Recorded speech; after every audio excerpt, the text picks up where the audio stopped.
জামাত আটকানো হয়েছিল, জামাতদের ছাড়া হইতেছে। জামাত টাকার বিনিময়ে ভোট চায়, আটকানো হয়েছিল।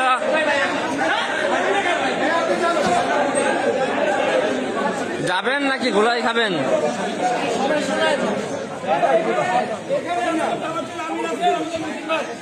এখানে মতিন ভাই বলছেন ওনাদের যেটা হচ্ছে এটা অন্যায় হচ্ছে, এটা অন্যায় হচ্ছে। ওনারা 22 তারিখ পর্যন্ত এই কর্মসূচি করবে না। আমি জাহান ভাই এবং মনির ভাই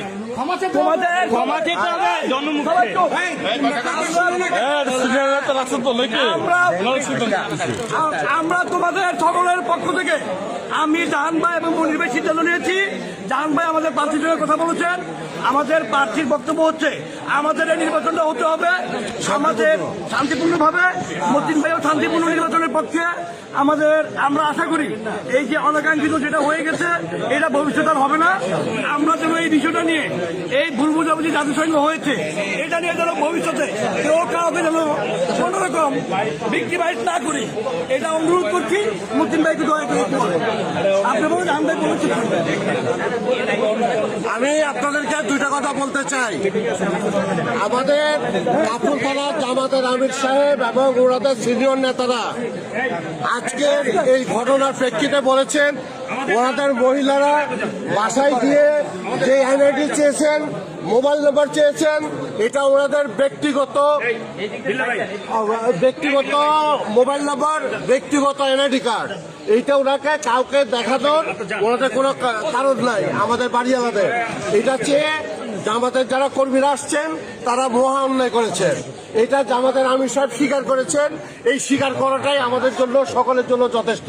একজন ভদ্রলোক, একজন বয়স্ক লোক অন্যায় করছে এটা যদি আমি জানতে পারি তাহলে ভবিষ্যতে ওনার তরফ থেকে ওনার কর্মীদেরকে এমন কোনো নির্দেশ দেওয়া আর হবে না ইনশাআল্লাহ। আর বাড়িওয়ালা যারা আছেন সকলকে বলছি, আমাদের ভাইদেরকে সকলকে বলছি, কোনো বাসায় গিয়ে কেউ যদি কোনো এনআইডি কার্ড অথবা মোবাইল নাম্বার চায় আপনারা সাথে সাথে সেটার প্রতিবাদ করবেন এবং আমাদেরকে সবাইকে জানাবেন। কোনোভাবেই আপনারা দেবেন না, ঠিক আছে? আর আমরা এখানে নির্বাচন করতে আসছি।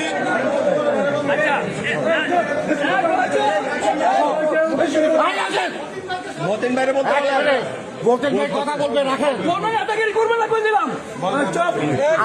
আমরা এখানে নির্বাচন করতে আসছি। আমরা এখানে সুষ্ঠুভাবে সুন্দরভাবে সবাই মিলে সুন্দর একটা নির্বাচনের পরিবেশ আমরা সকলে মিলে বজায় রাখবো ইনশাআল্লাহ। এখন আমাদের কাপুর থানার জামাতের আমির যিনি ঘটনার শুনে উনি এখানে দৌড়ে আসছেন, ভদ্রলোক আমাদের আব্দুল মতিন খান সাহেব, উনি সবার উদ্দেশ্যে দুইটা কথা বলবেন। আসসালামু আলাইকুম ওয়া রাহমাতুল্লাহি ওয়া বারাকাতুহু। ওয়ালাইকুম আসসালাম ওয়া রাহমাতুল্লাহ। মানুষ ভুলের মাঝে কেউ বলতে পারবে না যে আমার ভুল নাই। ভুল হয়ে গেছে, এটার জন্য আমরা দুঃখিত। এই করার জন্য আমরা কেউ তাদেরকে বলি নাই। আগের থেকে তারা যে করছে অভ্যাসটা রয়েছে সেই জন্য তারা আসছে। যখন আমরা শুনছি মহিলার ঘরে আটকে সেই জন্য আমরা আসছিলাম। তো আপনাদের সকলকে আন্তরিক ধন্যবাদ।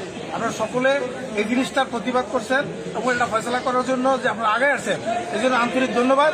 আমরা যে ভুলটা হয়েছে এই ভুলটার জন্য আমরা ক্ষমা প্রার্থী। আল্লাহ সকলকে আমাদেরকে এবং আপনাদের সকলকে ভুল ত্রুটির জন্য ক্ষমা করে দেন। আর আমাদের লোক এভাবে যাবে না।